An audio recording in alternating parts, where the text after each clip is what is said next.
O massageador de ego, o roubo relativo e a morte do passarinho, por Paula Schmidt. Outro dia, em viagem a São Paulo, fui visitar um dos meus lugares favoritos, a Zona Cerealista. Ali tem tudo que me interessa: gente trabalhando desde cedo, animada com a vida, mulheres explicando com paciência o poder de cada erva, testada e aprovada pelas suas avós, bisavós e as avós e bisavós delas, mulheres experimentalistas que carregam com o tempo um conhecimento que qualquer pessoa de bom senso sabe ser mais confiável que a Anvisa. Barbatimão, sucupira, amora, agoniada, carqueja, mulungo, arnica, quina, canela de velho. Para quem gosta da natureza e aprecia o milagre da sinergia entre tudo e todos, aquilo era um passeio numa realidade que parece mágica de tanto que essa realidade vem se distanciando de nós. O movimento da zona cerealista é contagiante e começa bem cedo. Gente varrendo as calçadas, pessoas ajudando idosos a segurar suas compras, homens com aquele suporte de coluna, carregando fardos pesados que eles fazem parecer leves, porque a força que usam não é só física. Existe fé ali trabalhando com eles, uma força inexplicável que um dia quero poder entender, e quem sabe um dia de mais sorte ainda quero poder sentir. Naquele lugar onde ninguém perde tempo e não se vê uma pessoa ociosa, não dei um sorriso sem que recebesse outro sorriso de volta, e todas as pessoas, patrões e empregados, te retornam um bom dia com os dentes à mostra, um bom dia real, que eles desejam para mim e que vão garantir para si mesmos. Uma jornada cheia de trabalho, dureza, objetivos comuns e o prêmio mais valioso que existe, o descanso e o salário que nos recompensa pelo que fizemos com coragem, honestidade e propósito. Na loja mais conhecida da região, onde dezenas de pessoas aguardavam a senha para comprar coisas a granel com preço de atacado e quantidades de varejo, conheci dois jovens que estavam ali depois de largar o vício. Um deles era só orgulho e um sorriso que não esmorecia, mesmo quando ele contava as partes tristes. O sorriso era o spoiler da sua história, a antecipação que ele graciosamente me ofereceu, para eu não sofrer por não saber que aquilo tinha um final feliz. Abre aspas. Eu sei o que eu sobrevivi, mas aquilo que eu estou vivendo, mas aqui eu estou vivendo. Isso aqui é vida. Fecha aspas. Ele disse despejando quilos de ervilha num recipiente de plástico transparente. Enquanto o moço contava sobre sua superação, o chefe passou por perto e o rapaz deu um abraço no patrão, que retornou o gesto com um carinho de quem já conhece aquela história e aceita aquela gratidão. Em uma outra rua, já mais para o do Largo São Bento, fiquei observando um rapaz muito simpático, querido, jovem, afeminado, que semi-atrevidamente fazia massagem nos ombros de quem passava com uma espécie de pistola que vibrava com uma força descomunal para um objeto tão pequeno. Fiquei, fiquei observando a invencibilidade daquele moço, aquele estoico de calçada, alguém que aprendeu com a vida a pedir desculpas ou dobrar a aposta dependendo da reação do massageado. Fiquei olhando o tempo suficiente para gostar do moço e pensar que ele seria um filho do qual eu teria orgulho. Nada de prêmio Nobel para nossa família maligenária. Me bastaria a garra de viver e a leveza inexplicável diante das dificuldades. Eu seria uma mãe que aprenderia com o filho. Eu me aproximo do moço e ele começa a me contar sobre as vantagens daquele massageador. Ele, sem cerimônias, usa o senhor que está ali ao lado como testador e vai fazendo massagem no ombro do homem sob a aprovação de sua mulher. Abre aspas. Parece bom demais, mas vai sobrar para mim, ela diz rindo. E eu continuo a piada. Abre aspas. O massageador deveria vir com uma mão, né? Nós duas estamos ali já rendidas, seduzidas pelo carisma do guri. Até o senhor com cara de turrão está convencido. Eu decido que quero comprar, mas só na volta, para não ir carregando o peso numa mochila que já estava pesada demais. Abre aspas. Até que hora você vai estar aqui? Perguntei. Não dá para saber, ele diz. Porque se o Rapa passar, eu tenho que correr. Eles já passaram hoje e levaram minha mercadoria.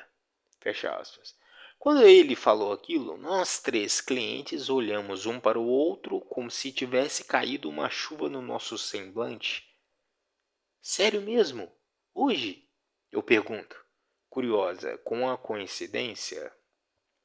Ainda estávamos na parte da manhã, era cedo demais. Mas para esse tipo de combate ao crime, o poder público é bom mesmo. Nossos intrépidos caçadores de trabalhador pobre sem licença, sendo humilhados diariamente, fazendo o trabalho desonroso de perseguir quem tem pouco. O rapaz sentiu nossa desconfiança sobre a história do Rapa, então botou a mão no bolso e pegou o lacre, uma espécie de comprovante plástico com um número que atestava que sua mercadoria foi levada e estaria trancada até ele ir pegá-la de volta. Abre aspas. Eu guardei o lacre, mas não vou buscar não.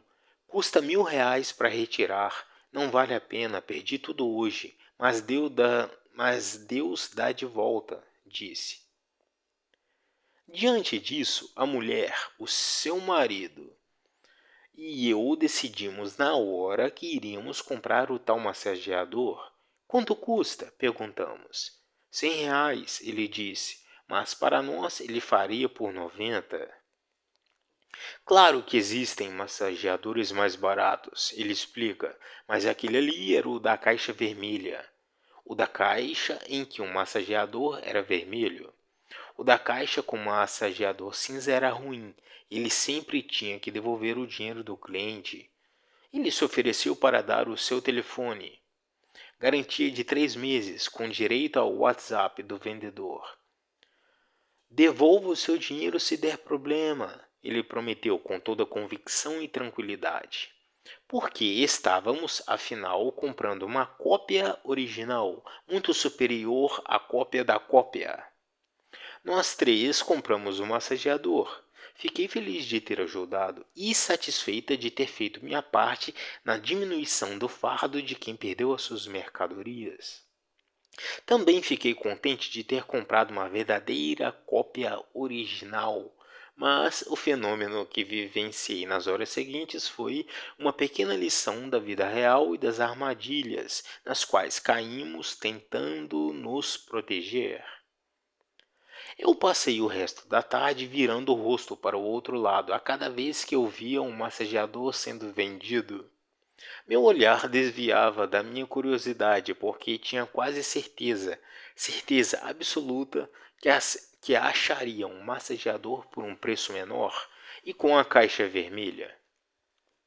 O que aconteceu comigo é quase o mesmo que aconteceu com muita gente boa que tomou 6 doses de uma vacina que não imuniza e com as pessoas de bem que votaram no pai dos pobres e hoje tem que confrontar a realidade que só no primeiro trimestre deste ano o seu governo gastou quase R$ 1 bilhão apenas com passagens e estadias em viagens internacionais. Imagina o quanto poderia ser feito com uma economia dessas. E as pessoas que sabem que o pai dos pobres está roubando de idosos. Essa realidade é insuportável para grande parte das pessoas para grande parte das pessoas boas, ingênuas e simplórias que acreditam que a aval do açaí era um crime horrendo ou que a venda de joias presenteadas ao governo era algo repugnante. Tudo isso pode ser fruto da corrupção, mas o roubo de pouco e o roubo de muito só são equivalentes se você estiver analisando o caráter da pessoa para casar com ela. Para casar, é razoável decidir que não se quer casar com um ladrão, seja ele um ladrão de grampeador de escritório ou um estelionatário. Mas, no poder público, quem não relativiza o tamanho do roubo é um completo idiota, porque, obviamente, é menos pior ser roubado em R$ 1 milhão do que em R$ 1 bilhão, e que qualquer criança de 5 anos entende isso. Só um cérebro de esponja de louça conseguiria achar que a possível venda de joias da família saudita por Bolsonaro se compara ao roubo de mais de 90 bilhões de reais de idosos. Pessoas que são tão pobres que, mesmo sem conseguir andar direito, saem de casa na zona rural para ir ao banco pedir de volta os R$ 4 que lhe foram roubados, como conto aqui sobre a história do roubo de aposentados pelo Itaú de Ouro Fino. O que esses eleitores do Lula fazem é o que eu também tentei fazer com o guri do massageador. Eu não queria desmascará-lo. Desmascarar aquele rapaz era destruir a imagem que eu ajudei a construir. Mas preciso me explicar direito. Quero deixar bem claro que eu não teria raiva do moço se soubesse que ele me cobrou mais caro. Eu de fato já esperava que ele tivesse me cobrado mais caro. E cheguei a desejar isso, porque queria compensá-lo pelo que ele perdeu na batida do Rapa, ou pelo que ele disse que perdeu. A partir de tudo aquilo, de toda a elucubração narrativa em sentimento, passou a ser do meu interesse direto e pessoal jamais saber que fui enganada. Nesse caso, o problema não era nem com o meu ego, ou com uma possível vergonha de ter sido enganada e preferir acreditar que fui esperta comprando algo com um desconto. O caso ali era diferente. Quem eu queria preservar não era o meu ego, mas o rapaz que me inspirou e me fez querer acreditar. Temos aqui dois tipos de auto-engano voluntário, proposital. De um lado, temos o caso de quem se vacinou e hoje tenta se esquivar de todos os meios de saber que tomou uma decisão ilógica e que não faz o menor sentido sob a ética do risco-benefício. Já no caso de Lula, pai dos pobres de intelecto, o problema é diferente. É o painho que eles querem preservar. O problema não é só que eles foram enganados e, agora, sendo ridicularizados por acreditar em alguém que já deu provas suficientes da sua incompetência, desonestidade, hipocrisia e até desamor. Sim, roubar bilhões de idosos é uma das coisas mais cruéis, desumanas e frias da qual já tive notícia. É a total ausência de empatia e amor.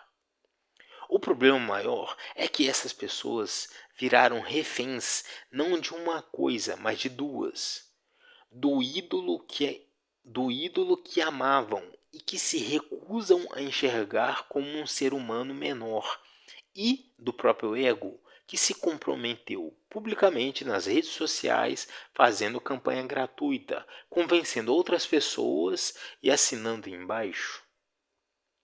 A garantia ali não é de 3 meses.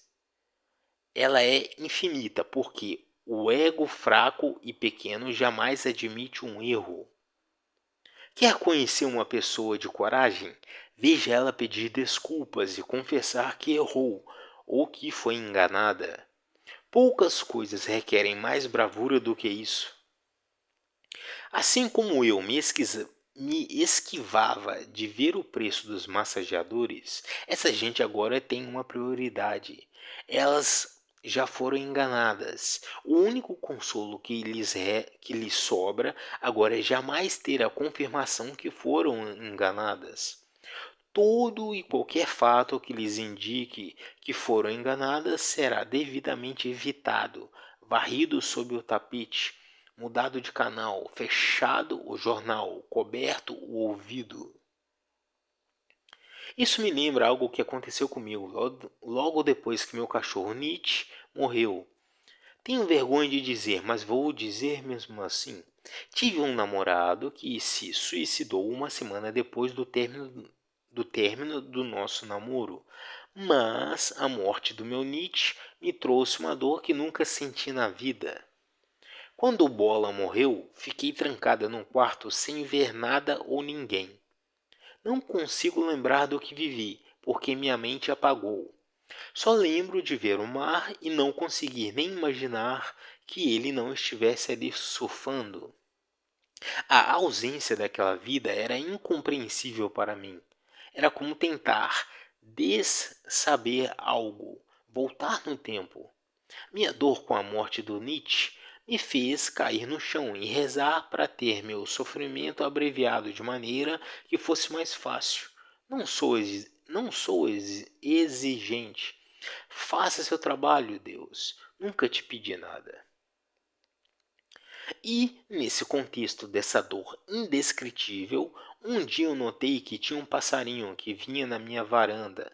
Não sei se era o mesmo passarinho, mas depois da quarta ou quinta visita, decidi deixar uns flocos de aveia nos vasos das plantas para ver se ele gostava. Naquele mesmo dia, algumas horas depois de ter colocado a aveia na varanda, fui levar o lixo para o latão e quando chego no estacionamento aberto do prédio, vejo um passarinho caído no chão, morto. Vou poupar os leitores da descrição do tanto que eu chorei e passei mal e lamentei minha intromissão na natureza. Porque, de um lado, eu me flagelava por ter dado uma comida que nem sei se passarinho gosta, mas, por outro, eu fiz o que todos nós fazemos. Até os seres humanos que se consideram mais inteligentes, ou principalmente eles. E eu fui atrás de toda notícia, informação, estudo e depoimento de porteiros, vizinhos, para comprovar para mim mesma que a veia não mata passarinho. Com diligência e determinação, eu fiz tudo o que estava ao meu alcance para jamais ouvir a resposta. A veia pode matar sim. E se você souber que mata, por favor, guarde esta informação para si mesmo. O link para este artigo encontra-se na descrição do vídeo.